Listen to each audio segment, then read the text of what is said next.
Ah, look who's still here. Look who kept their eyes open when everyone else begged them to look away. Look who sat in silence, watched the whole theater burn, and still did not flinch. You. You are the one they never planned for.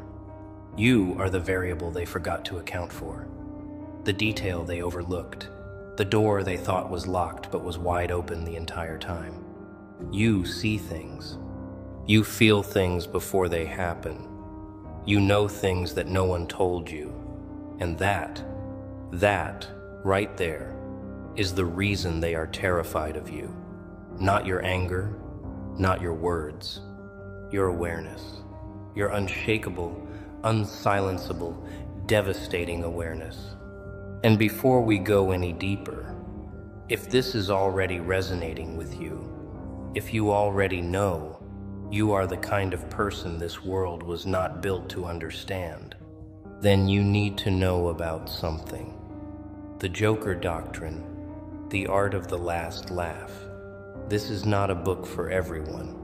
It is a book for the ones who have been underestimated, dismissed, and counted out, and are still here, still calculating, still watching. The ones who know that the last laugh is not the loudest one. It is the one that comes after the silence, after the patience, after the plan. If that is you, you already know where to find it. Now let's continue. Let's get something clear before we go any further. They are not scared of your weakness. They are not scared of your flaws. They are scared because no matter how carefully they constructed the illusion, you saw through it. Every time. Without a manual. Without a warning. Without anyone holding your hand and pointing to the truth. You just knew. And every single person who has ever tried to deceive you, control you, or rewrite your reality has felt that electric moment. The moment your eyes locked on them and they realized, this one knows. That is the most dangerous thing a human being can possess in a world built on illusions. The ability to see clearly. And here is what they never tell you about that gift. It comes with a price. Because the moment you start seeing through people, through systems, through carefully rehearsed smiles and manufactured kindness, you become a threat. Not a threat in the way they pretend, not dangerous in the way they whisper, but threatening in the truest sense. The kind of threat that doesn't need a weapon, the kind that doesn't need to speak, the kind that simply needs to exist and breathe and remain present in the room, because your presence alone reminds them of everything they are trying to hide. And people will do almost anything to protect their secrets from a pair of eyes that already know. So yes, this is for you, the one who reads between lines, the one who felt something was wrong before a single word was spoken, the one who watched people celebrate what they claim to love while quietly undermining it behind closed doors. The one who has been called too sensitive, too paranoid, too intense by the exact people whose masks slipped when you were paying attention. This is for the one who knows too much, not because they went looking for it, but because truth has a way of finding the people who are honest enough to receive it. You are that person. And after today, you will never apologize for it again. There is a specific kind of loneliness that comes with seeing clearly. It is not the loneliness of being unloved. It is the loneliness of understanding something in a room full of people who have chosen not to. It is sitting at a table and watching the performance, reading every micro-expression, catching every contradiction, feeling the dissonance between what is said and what is meant, and knowing with cold certainty that no one around you is going to acknowledge it. That loneliness is real, and it has followed you, but it is not a flaw. It is the cost of operating at a frequency most people cannot hear. You were not born suspicious. You were not born cynical. You were born observant. There is a profound difference. The suspicious mind looks for danger in every corner out of fear. The observant mind, your mind, simply notices what is already there. the patterns, the repetitions, the way people's stories shift depending on who is listening, the way certain eyes go flat when they smile, the way the most controlling people always frame their control as care, the way the most dishonest people always speak loudest about honesty. You did not invent these contradictions. You simply refused to ignore them. And that refusal has cost you relationships, opportunities, comfort, and peace. But it has never cost you your integrity. And that is the trade they cannot understand. Think about how many times you have been in a situation and felt it before you could explain it. A job interview where something felt scripted. A friendship where the warmth only appeared when something was needed. A promise made with the exact energy of a person who had already decided not to keep it. You could not always articulate why. You could not always build a logical case, but you felt it. Deep, precise, undeniable. And almost every single time, you were right. Not because you are pessimistic, not because you look for problems, but because your nervous system has been calibrated by experience into an instrument of extraordinary precision. You are not paranoid. You are pattern literate. And in a world that profits from confusion, that is a superpower they desperately need you to abandon. So they tried to dismantle it, didn't they? Not always loudly, not always consciously, but the pressure has been there your entire life. You think too much. Not everything is a conspiracy. Why can't you just trust people? You're reading into things that aren't there. Each of those statements was not advice. Each was a quiet attempt to make you doubt the most reliable instrument you possess, your own perception. And for a while, maybe it worked. Maybe you swallowed your instincts. Maybe you chose the comfortable lie over the uncomfortable truth. But here you are, still watching, still knowing, still refusing to pretend you don't see what you see. That is not a problem. That is survival at the highest possible level. Because here is what they forget when they tell you to stop overthinking. The people who told you that were almost always the people you were correctly thinking about. The ones who called your perception dangerous were the ones whose behavior could not survive your perception. The ones who labeled your awareness as a mental health issue were the ones most threatened by what your awareness had already uncovered. Your gift did not make you difficult. Their fear of your gift made you difficult to manipulate. And that is an entirely different thing, one they will never admit, and one you should never again forget. Let's talk about what actually happens in the mind of someone who realizes you see through them. Because it is not embarrassment, it is not shame, it is not a quiet moment of self-reflection. It is panic. A very specific, primitive, cold panic.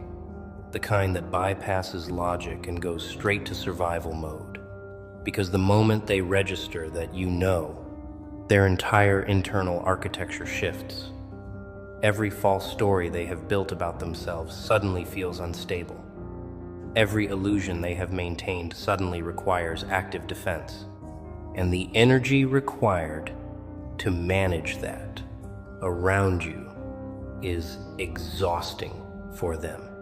That is why they cannot relax near you. That is why conversations with you feel like interrogations to them, even when you haven't asked a single question. Your presence alone is the interrogation. And because panic needs an outlet, it turns into something else. It turns into hostility. It turns into dismissal. It turns into this urgent need to establish that you are the problem. You are unstable. You are the one reading things incorrectly.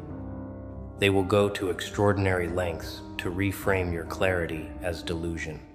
They will recruit others to confirm their narrative. They will double down on charm around mutual friends while sharpening the knife behind your back, not because you did anything wrong, but because a person who sees clearly is a problem that cannot be solved with more lying, and lying is the only tool they have. So when lying stops working, what is left is fear dressed up as aggression. And you have felt that aggression. You have been on the receiving end of the campaign, and somewhere in the back of your mind, even then, you understood exactly what it was. Here is the thing that most people never realize about being feared for your perception. It isolates you from the crowd, yes, but it also magnetizes the ones who are real. Because there is another type of person in this world, the ones who have been deceived too. The ones who were gaslit, manipulated, rewritten, dismissed. And when those people encounter someone like you, someone who sees clearly and names things accurately, something happens in them that they have not felt in a long time. They feel safe. Not because you are soft, not because you agree with everything, but because with you, the pretense is gone. The performance is unnecessary. The masks can come down. You attract the honest and you repel the fraudulent. And over time, as the false ones fall away and the real ones remain, what you are left with is something most people spend their entire lives searching for. But before that happens, and this part is important, before the real ones arrive and the false ones exit, there is a period of extraordinary discomfort. There is a period where it seems like your gift is actively working against you, where being the one who knows feels like a punishment, where the ones who chose comfortable delusion seem happier, more connected, more celebrated. And in that period, the temptation to close your eyes is overwhelming, to just let the performance continue, to stop noticing, to stop naming, to trade your perception for belonging. And some people do. They dim themselves down. They learn to perform, not knowing. They buy peace at the cost of themselves. But you didn't. You are still here with both eyes open. And that takes a specific kind of courage that the world refuses to name correctly. They will not call it courage. They will call it stubbornness. They will call it inability to move on, inability to trust, inability to heal. But what looks like stubbornness from the outside is, from the inside, an absolute refusal to betray your own reality. And that refusal, that unshakable commitment to what you actually know to be true, is the single most threatening thing you carry. Not your anger, not your pain, your refusal to pretend. Because in a world full of performances, the person who refuses to perform is the most dangerous presence in every room they enter, and they know it. That is why they never stop watching you. That is why they never stop trying to rewrite you. Because as long as you exist, seeing clearly, their version of reality is always 1 second from collapse. Let's be honest for a moment. Because this script is not just about power and victory in the throne room. It is also about the weight, the real, physical, exhausting, spirit-testing weight of carrying knowledge that no one around you wants to acknowledge. You know what it is like to sit with information and have nowhere to put it. To know that someone is lying and watch everyone else receive that lie as gospel. To feel the wrongness of a situation with every cell in your body and be told that your cells are overreacting. To hold the truth in your hands like something fragile, knowing that if you speak it, you become the problem. That weight is not small. That weight has bent people far stronger than either of us. And the fact that you are still upright, still functional, still carrying it without collapsing, says something about your architecture that words cannot fully honor. Because here is what knowing costs on the quiet days. It costs you peace of mind, not in the way anxiety costs peace, in the way that total clarity costs peace. Because you cannot unknow something. Once your perception has landed on a truth, it does not release you. It lives in you. You replay conversations. You track inconsistencies. You notice when someone's energy shifts around specific topics. You log, without meaning to, every discrepancy between what is said in public and what you witnessed in private. And all of that is happening inside you, quietly, constantly, while the world expects you to show up normal, functional, even cheerful. The toll is invisible. The labor is unrecognized. And for a long time, you probably carried it alone, because the only people who would understand were the ones you couldn't trust to understand. There is also the grief, and this part is rarely spoken about. The grief of knowing, of seeing someone you loved clearly for the first time and understanding, without ambiguity, that they are not what you believed. Of watching a version of a person dissolve and being unable to mourn it publicly, because mourning requires people to believe what you saw. Of losing not just the relationship, but the entire story you told yourself about it. Of grieving someone who is still alive, still present, still performing warmth in the presence of others, while you carry the silence of knowing what that warmth actually is. That grief does not have a name, but you know its texture. You have sat with it in the dark, and you came through it still carrying the one thing that caused it, your refusal to lie to yourself. And then there is the loneliness of being right about things you wish you had been wrong about.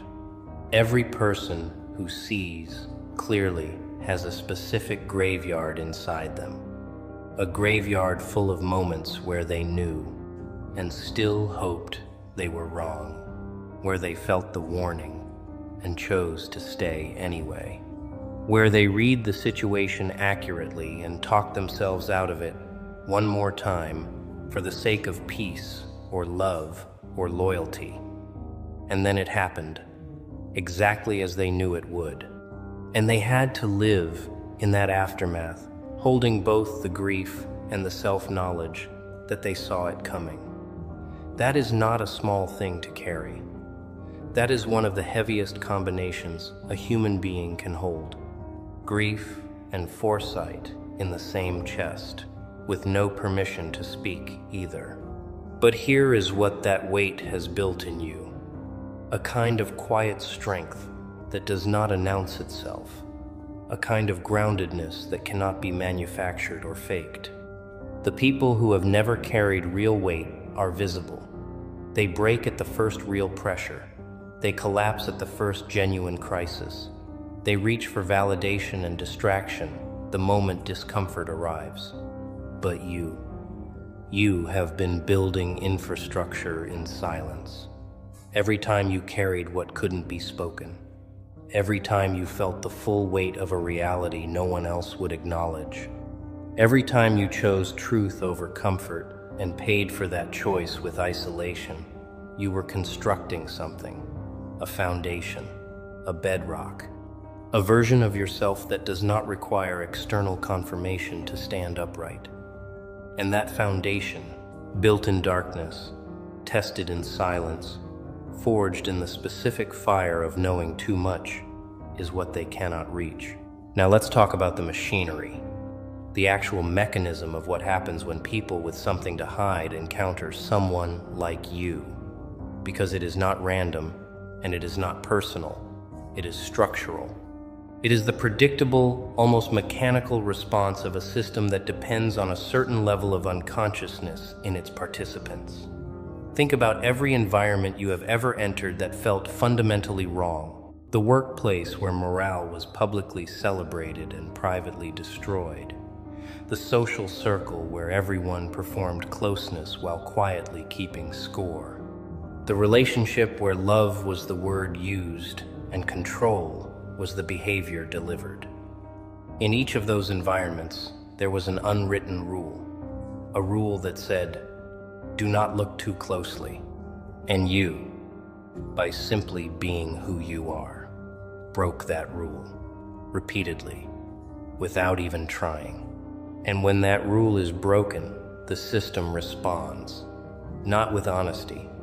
Systems built on concealment do not respond to exposure with honesty. They respond with escalation, more pressure, more narrative, more recruitment of witnesses to confirm the agreed-upon version of events. They will suddenly become very interested in your credibility, your history, your patterns. They will locate every mistake you have ever made and magnify it. They will find every person you have ever disappointed and give them a microphone. Not because those mistakes define you, but because your clarity defines them.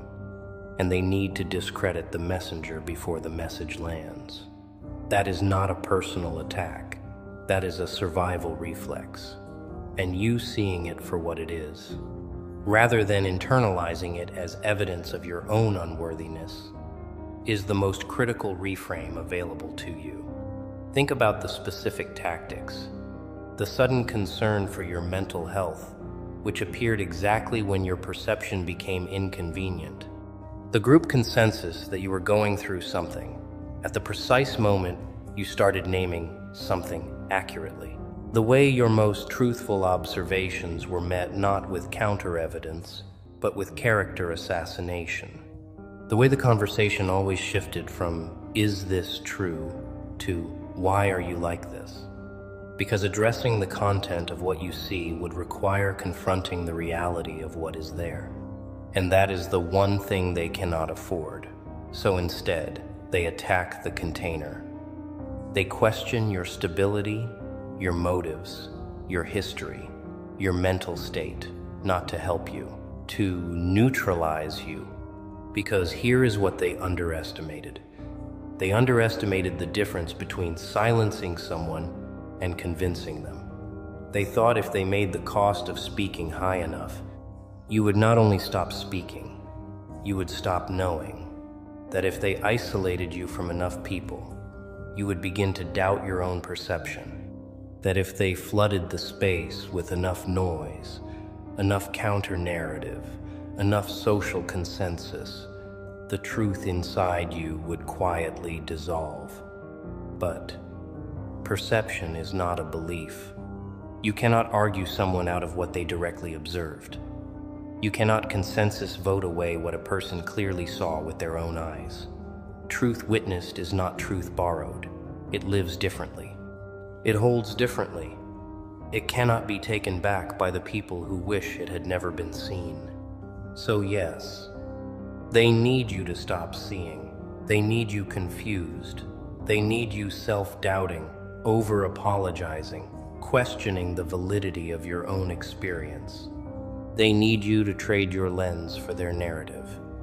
And everything they have done, every social campaign, every whisper, every sudden concerned intervention about your state of mind, has been in service of that singular goal, not your well-being, your blindness. And now that you understand the goal, now that you can see the machinery clearly, none of it has the same power anymore. Because a trap only works on someone who doesn't see it, and you have been seeing it this whole time. The game is not new. Only your understanding of it has sharpened. And that sharpening, that is where they lost you permanently. Let's talk about what happens to them at night. Not out of cruelty, not out of revenge, but because you deserve to understand the actual consequence of being the kind of person you are.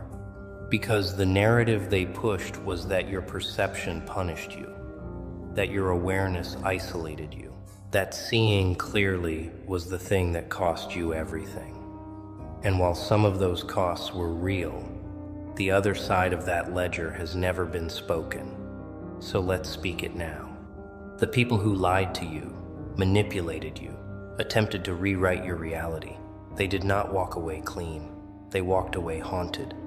Because there is a very specific kind of haunting that follows you when you have tried to deceive someone who saw through the deception and said nothing. You became a presence in their life that they cannot account for, because they expected you to explode. They expected you to retaliate. They expected you to go loud with what you knew, to drag it into the public arena, to give them the reaction that would have confirmed their version of events, which required you to be the villain. And you didn't. You absorbed it. You processed it in private. You made your decisions quietly and moved in a direction they couldn't predict. And that non-reaction, that silence that carried weight instead of noise, broke something in them because they had no defense for it. Every manipulation tactic they had was designed for a reactive target, and you did none of those things. You simply knew and kept knowing and kept moving. And now there is a version of you living in their head that they cannot evict. Not the version they describe to others, not the version they invented to justify their behavior, the real version. The one that sat there and said nothing and saw everything. The one that looked at them and understood exactly what they were doing before they had even finished doing it. That version of you follows them into conversations where your name comes up, into quiet moments when the performance drops, into the space between waking and sleeping when the mind refuses to cooperate with the lies it has been asked to maintain.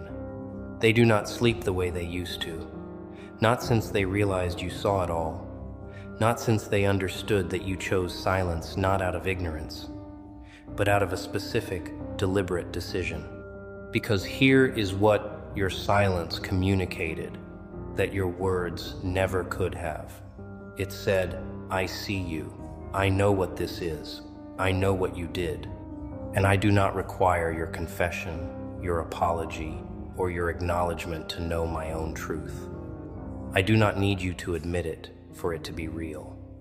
I do not need a witness to validate what I directly experienced. I am not waiting for your honesty. I have already accounted for its absence. That kind of silence is not weakness. That kind of silence is sovereignty. It removes their power completely, because power over a person depends on that person needing something from you. And when you stopped needing any of those things, the power they thought they held dissolved completely, permanently.